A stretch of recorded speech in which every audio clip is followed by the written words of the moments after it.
प्यारे दोस्तों नमस्कार। आज हम रामकृष्ण परमहंस के जीवन पर कुछ चर्चा करेंगे। परमहंस जी का जन्म बंगाल के हुगली नामक स्थान पर हुआ। परमहंस जी के जन्म से पहले उनकी माता को सपना आया कि उनके यहाँ पे एक दिव्य आत्मा जन्म लेने वाली है, और उनका ये सपना एकदम सत्य साबित हुआ, क्योंकि परमहंस आगे जाकर एक महान संत बने, महान योगी हुए।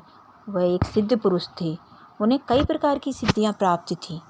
परमहंस जी माँ काली के परम भक्त थे। कहते हैं कि माँ काली उन्हें साक्षात दिखाई देती थी। परमहंस जी को माँ काली को अपने हाथों से भोजन कराते थे। परमहंस जी को हर इंसान में माँ काली दिखाई देती थी। वे अपनी पत्नी को भी माँ कहकर बुलाते थे, जो उनसे आयु में कई वर्ष छोटी थी। परमहंस जी मानव सेवा को सर्वोपरि मानते थे, और वो अपने शिष्यों से भी यही कहते थे कि मानव सेवा सर्वोपरि है। मानव सेवा ही ईश्वर की सच्ची सेवा है। परमहंस जी से मिलने से पहले नरेंद्र नास्तिक थे। उनके मन में कई तर्क थे, लेकिन जब वो परमहंस से मिले तो परमहंस ने उनके सारे सवालों के जवाब दिए।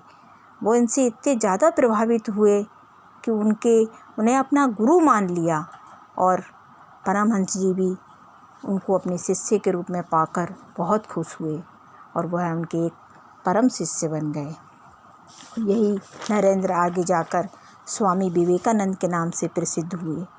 इन्होंने अपने गुरु का नाम रोशन किया और अपनी गुरु आज्ञा से सनातन धर्म का प्रचार देश एवं विदेशों में किया। स्वामी परमहंस का जीवन एक रहस्यमयी जीवन था, और उनका व्यक्तित्व इतना प्रभावशाली था कि जो भी उनसे मिलता था उनसे प्रभावित हुए बिना नहीं रह पाता था। ईश्वरचंद विद्यासागर का जीवन भी उनसे मिलने के बाद ही बदला। नरेंद्र के जीवन में भी बदलाव उनसे मिलने के बाद ही आया। वही नरेंद्र जिन्होंने पूरे भारत का नाम रोशन किया, स्वामी रामकृष्ण परमहंस का नाम रोशन किया। ऐसे रामकृष्ण परमहंस थे। हमें इनके जीवन से कई सीख लेना चाहिए कि हमारे भारतवर्ष में ऐसे महान योगी, महान संत का जन्म हुआ। धन्य है हमारी भारत की धरती, और धन्य है हम सब कि हम भी उसी भारत में जन्मे। धन्यवाद।